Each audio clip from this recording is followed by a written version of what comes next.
할렐루야. 다 같이 말씀을 보도록 하겠습니다. 오늘의 말씀은 누가복음 19장 37절에서 40절의 말씀이 되겠습니다.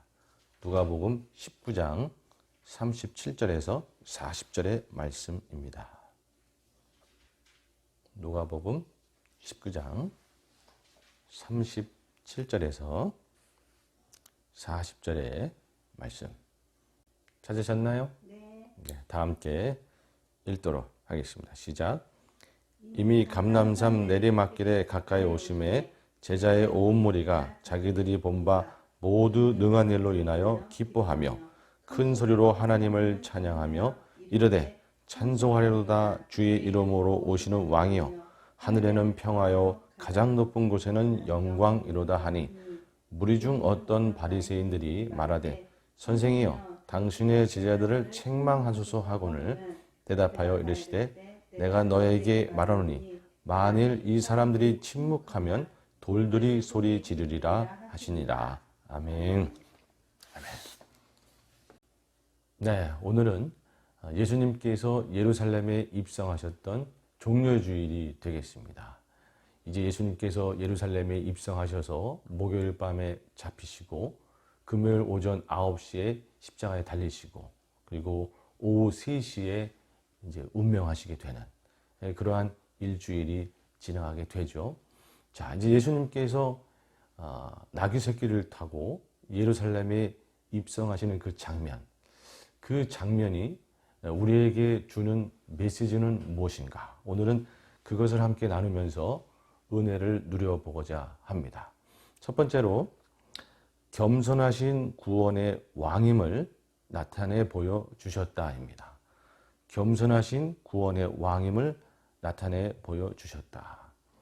과연 예루살렘에 입성하시는 그 예수님이 특별히 나귀 새끼를 타고 입성하시는 그 장면, 그 퍼포먼스가 우리한테 주는 메시지가 무엇인가? 그 첫 번째가 겸손하신 구원의 왕임을 나타내 보여주셨다라는 것이죠.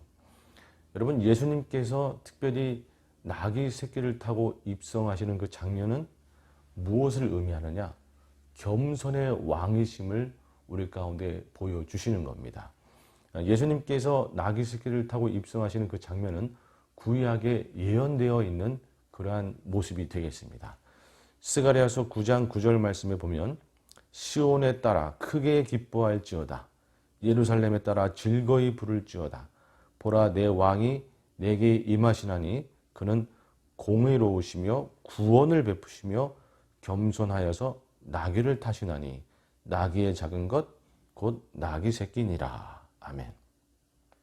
이렇게 스가랴서 9장 9절에 예언이 되어 있습니다. 이제 메시아가 오는데 그분은 나귀 새끼를 타고 입성하신다라는 것이죠. 그런데 그 의미는 무엇인가? 그분은 겸손하셔서 나귀 새끼를 타신다. 왜? 공의로우시며 구원을 베푸시는 겸손의 왕이시기 때문에. 여러분, 예수님께서는 겸손한 메시아가 되겠습니다. 겸손한 분이 되겠습니다. 여러분, 예수님이 겸손한 분이다라는 이 사실이 우리에게는 엄청 은혜인 것이죠.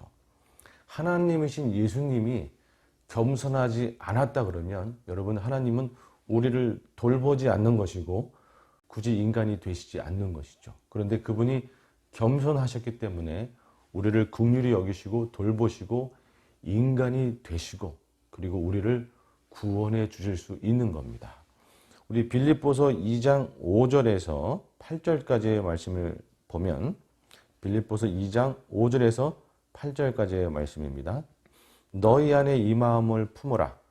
곧 그리스도 예수의 마음이니 그는 근본 하나님의 본체시나 하나님과 동등됨을 취할 것으로 여기지 아니하시고 오히려 자기를 비워 종의 형체를 가지사 사람들과 같이 되셨고 사람의 모양으로 나타나사 자기를 낮추시고 죽기까지 복종하셨으니 곧 십자가에 죽으심이라. 아멘. 여러분, 예수님은 하나님이신데 겸손하셔서 그분은 인간이 되신 겁니다. 그리고 그분은 죽기까지 복종하셔서 십자가에 달리신 겁니다. 우리를 구원하시기 위해서. 여러분, 예수님께서 이렇게 겸손하신 분이셨기 때문에 죽기까지 순종하셨고 십자가에 달리셔서 우리를 구원하신 것이 되겠습니다. 여러분, 예수님께서 이렇게 겸손하시다라는 이 사실, 우리에게는 너무나 중요한 사실인 것이죠. 하나님이신 그 예수님께서 겸손하셔서 우리를 구원해 주시고 십자가에 달리시고, 이 얼마나 놀라운 은혜입니까? 예수님께서 나귀 새끼를 타고 예루살렘에 입성하신 그 중요한 그 장면이 우리한테 주는 메시지는, 나는 겸손하다, 나는 너희를 긍휼히 여기고 나는 이제 십자가에 달려서 너희를 구원할 것이다 라고 하는 메시지를 우리 가운데 주고 있는 겁니다. 여러분, 우리 인생을 굽어 살피시고 우리 인생을 살리시고 구원하실 분, 겸손하신 예수님밖에 없는 줄로 믿습니다. 아멘. 아멘. 자, 그러면 이 나귀 새끼를 타고 예루살렘에 입성하는 장면이 우리한테 주는 두 번째 메시지는 무엇인가? 그 두 번째 메시지는 교만을 멀리하라 라는 거예요. 교만을 멀리하라. 오늘 예수님께서 나귀 새끼를 타고 이제 감난산을 넘어서 쭉 예루살렘으로 입성하게 되는데, 나귀 새끼를 타자마자 제자들과 그 백성들이 자기의 겉옷을 벗어서 땅에 깝니다. 그리고 종려나무 가지를 꺾어서 바닥에 깔죠. 그 위를 예수님이 나귀 새끼를 타고 이제 입성하는 겁니다. 백성들은 또 호산나 외치고 이제 메시아로서 예수님을 맞이하는 그러한 장면입니다. 종려가지 나무를 바닥에 깔고 그 위를 지나가시도록 한 것은 왕에게만 하는 백성들의 반응입니다. 즉, 백성들은 이제 예수님을 메시아로, 왕으로 여기고 지금 환영하고 있는 모습인 거죠. 근데 이러한 모습을 시기하고 별로 좋아하지 않는 무리들이 있었습니다. 한쪽 구석에 바리새인들이 있었던 거죠. 그 바리새인들이 예수님한테 찾아와서, 오늘 본문 말씀 39절에 보니까 무리 중 어떤 바리새인들이 말하되 선생이여 당신의 제자들을 책망하소서 하거늘. 즉, 예수님한테 와가지고 그 바리새인들이 하는 얘기가 뭐냐면, 선생이여 저들을 책망하소서라고 이야기하고 있는 겁니다. 바리새인들이 왜 이렇게 이야기하고 있느냐? 오늘 본문 말씀에 보듯이 바리새인들은 그저 예수님을 선생이요, 선생 정도로만 보고 있고, 아니 백성들이 하고 있는 지금 저 퍼포먼스는 왕에게, 그리고 메시아에게 하는 퍼포먼스인데, 예수님 당신은 지금 그저 선생일 뿐인데 백성들이 왜 당신에게 저렇게 왕의 환영을 하고 있느냐, 메시아의 환영을 하고 있느냐, 지금 어리석은 거 아니냐, 저 백성들을 책망하라, 이렇게 지금 바리새인들이 예수님한테 이야기하고 있는 겁니다. 그때 예수님께서 뭐라고 말씀하시느냐? 40절에 대답하여 이르시되 내가 너희에게 말하노니 만일 이 사람들이 침묵하면 돌들이 소리 지르리라 하시니라. 아멘. 내가 메시아가 맞다. 저들이 나를 지금 환영하고 소리 지르는 것은 당연한 것이다. 왜? 내가 메시아가 맞으니까. 본인이 메시아임을 말씀하고 있는 것이죠. 그 예수님을 메시아로 바라보지 않고 그저 선생 정도로만 보고 있는 지금 바리새인들이 문제인 것이지, 지금 백성들이 예수님을 메시아로 보고 있는 것은 당연한 거다, 맞는 것이다, 그렇게 말씀하고 있는 겁니다. 그런데 이 장면에서 한 가지 메시지가 더 있습니다. 그게 무엇이냐? 바로 돌들이 소리 지르리라 라고 하는 이 소리 지르리라에 해당되는 헬라어가 우리 가운데 주는 메시지입니다. 여기서 소리 지르다라는 이 단어는 그냥 소리 높여서 소리를 지르는 정도, 소리 높여서 크게 외치는 정도의 단어가 아니라, 이 단어는 아주 구슬프게 울부짖는 까마귀의 울음소리에서 유래된 헬라어입니다. 즉 뭐냐 하면, 아주 슬프고 괴롭고 고통스러운 상황 속에서 울부짖는 그러한 소리 지름이 되겠습니다. 지금 백성들은 그동안의 어려운 삶 속에서, 고통스러운 삶 속에서 울부짖고 있는 거예요. 그런데 바리새인들을 비롯한 이 종교 지도자들이 그들의 소리를 외면하고 있는 것이죠. 이들이 교만하여서 백성들의 그 아픔과 고통을 듣지 아니하고 그들의 울부짖음과 외침을 듣지 않고 있는 거죠. 언제까지 듣지 않을 것이냐? 너희가 계속해서 백성들의 아픔의 그 울부짖음을 듣지 않는다 그러면 돌들이라도 너희가 듣도록 소리 지를 것이다. 그래도 안 들으면 하나님이 너희를 심판하실 것이다. 교만한 너희들을 심판하실 것이다. 라고 하는 거예요. 바리새인 너희들은 교만하여서 백성들의 울부짖음을 듣고 있지 않다. 여러분, 그리고 이 예수님께서 이제 월요일, 화요일, 수요일, 목요일 이렇게 지나가면서 화요일쯤에 종교 지도자들하고 계속해서 논쟁을 펼칩니다.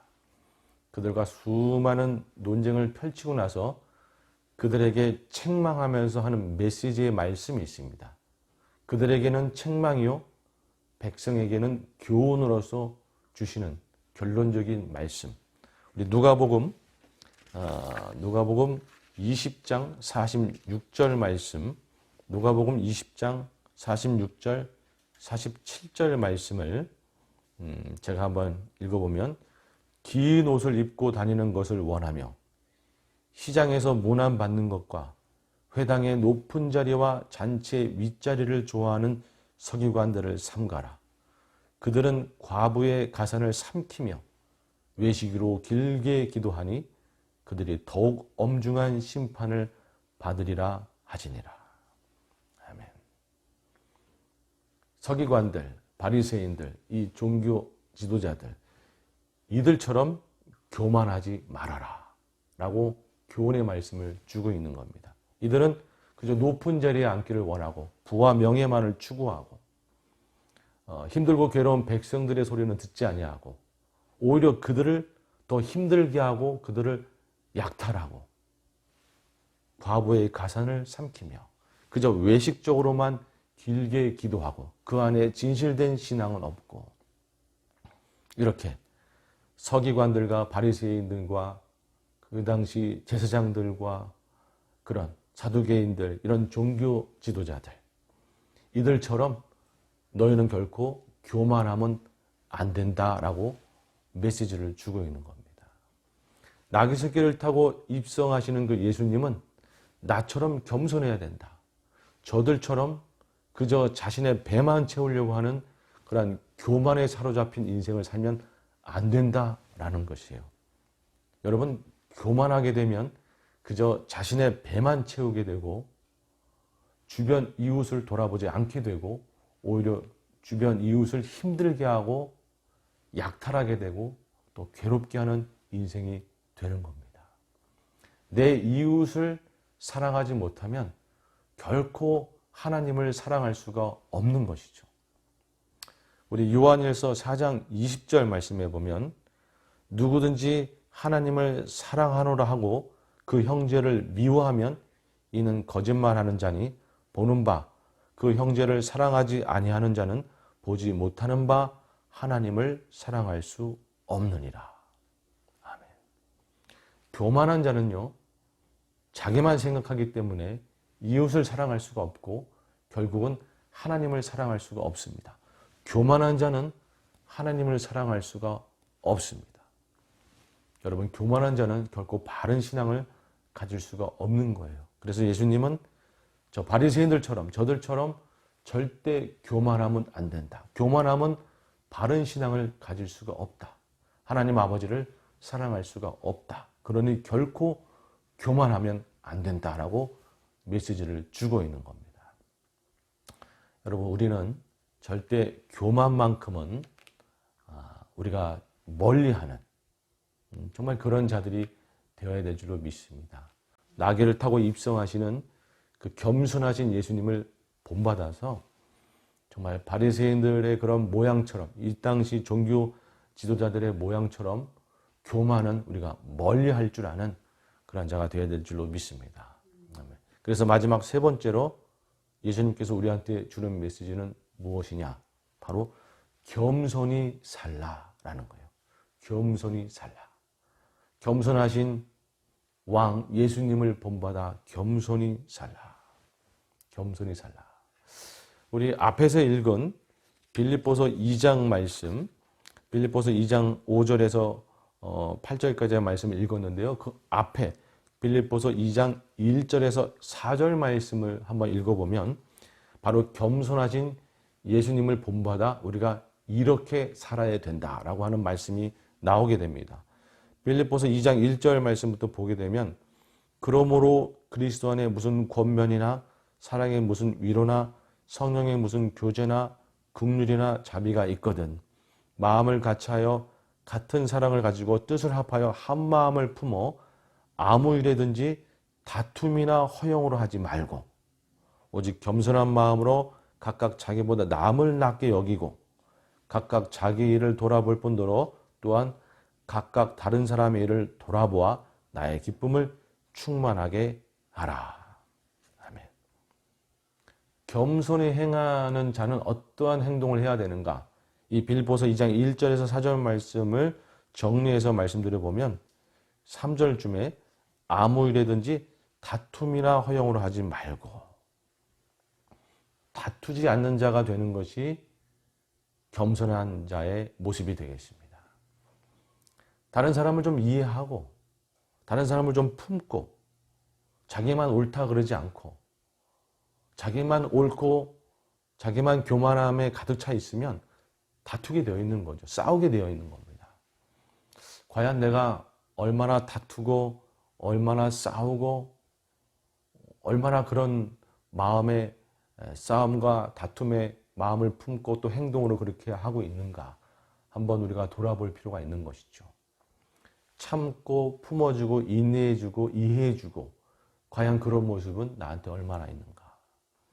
두 번째로 3절 말씀 후반절에 보면 각각 자기보다 남을 낫게 여기고 다른 사람들을 낫게 여기고 존중하고 무시하지 않고 존중하는 모습.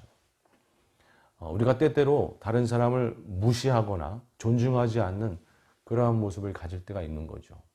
교만하면 쉽게 어느 순간에 나도 모르게 다른 사람을 무시하게 되고 그리고 다른 사람을 존중하지 않게 되고 더 나아가 그들을 핍박하게 되고 힘들게 하게 되고 그런 모습이 나오는 거죠. 세 번째 4절 말씀에 각각 자기 일을 돌아볼 뿐더러 또한 각각 다른 사람의 일을 돌아보아.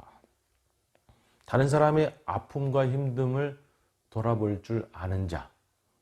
그런 자가 겸손히 행하는 자다. 이렇게 빌립보서 2장 1절부터 4절 말씀에 말씀하고 있습니다. 여러분 우리는 이 말씀처럼 겸손히 행하는 자가 되어야 될 줄로 믿습니다. 다툼과 싸움 우리가 그거는 좀 멀리하고 내가 요즘에 많이 다투고 많이 싸우고 많이 분쟁에 휘말려 있다. 여러분 그렇다 그러면 나는 분명 겸손하고는 거리가 먼 겁니다. 나도 모르게 다른 사람을 무시하고 있고 존중하지 못하고 있다. 어느 순간에 나는 교만의 자리에 서 있는 모습이 된 겁니다. 다른 사람의 아픔과 힘듦은 전혀 돌보지 않고 그저 나만 생각하고 있다. 그거는 교만한 겁니다. 겸손하지 않은 것이죠. 여러분 우리는 이 교훈을 잘 마음에 새겨서 예수님처럼 겸손히 행동하는 자가 되어야 될 줄로 믿습니다. 아멘. 결론적으로 말씀을 맺어가 보면요. 여러분 예수님께서 나귀 새끼를 타고 입성하신 것은 우리 가운데 겸손하신 왕이신 겸손하신 메시아이신 예수님을 드러내 보여주신 겁니다. 여러분 우리는 그 예수님을 시기에 했던 바리새인들처럼 절대 교만하면 안 됩니다. 교만한 순간 내 주변 사람을 사랑할 수가 없고 내 이웃을 사랑하지 못하면 하나님을 사랑하지 못하는 겁니다. 교만한 순간 신앙은 멀어지는 거예요. 여러분 우리가 교만만큼은 절대 멀리 할 줄 아는 자가 되어야 될 줄로 믿습니다. 반대로 우리는 예수님을 본받아서 겸손히 행하는 자, 싸움과 다툼을 멀리하고 절대로 다른 사람을 무시하거나 그러지 않고 오히려 존중하고 다른 사람의 아픔과 힘듦을 돌아볼 줄 아는 자가 되어야 될 줄로 믿습니다. 멀리서부터 할 것 없고요. 우리 주변서부터, 우리 부부서부터, 또 우리 가족, 또 형제 자매, 그리고 우리 친구들, 또 직장에서. 여러분, 교만을 행하는 것은 저 멀리 있는 하나의 환상이 아니고요. 내 바로 주변에서 일어나는 실질적인 모습들인 겁니다. 과연 내 주변의 모습 속에서 내 주변 사람들과 내 가족과 내 직장인, 내 친구들과의 관계 속에서 나는 얼마나 겸손한가. 여러분, 가족 관계 안에서, 친구들 관계 안에서, 직장 안에서 내가 겸손함으로 인정받지 못하면 그건 겸손하지 못한 겁니다. 나는 과연 주변 사람들한테 어떤 평가를 받는 인물인가? 나는 부부 사이에 또는 나는 형제 자매 사이에, 나는 가족 가운데 또는 친구 관계 속에서, 직장 안에서 나는 과연 어떠한 존재인가? 여러분, 우리가 좀 자신을 돌아보면서 예수님을 닮는 겸손한 자가 되어야 될 줄로 믿습니다. 아멘.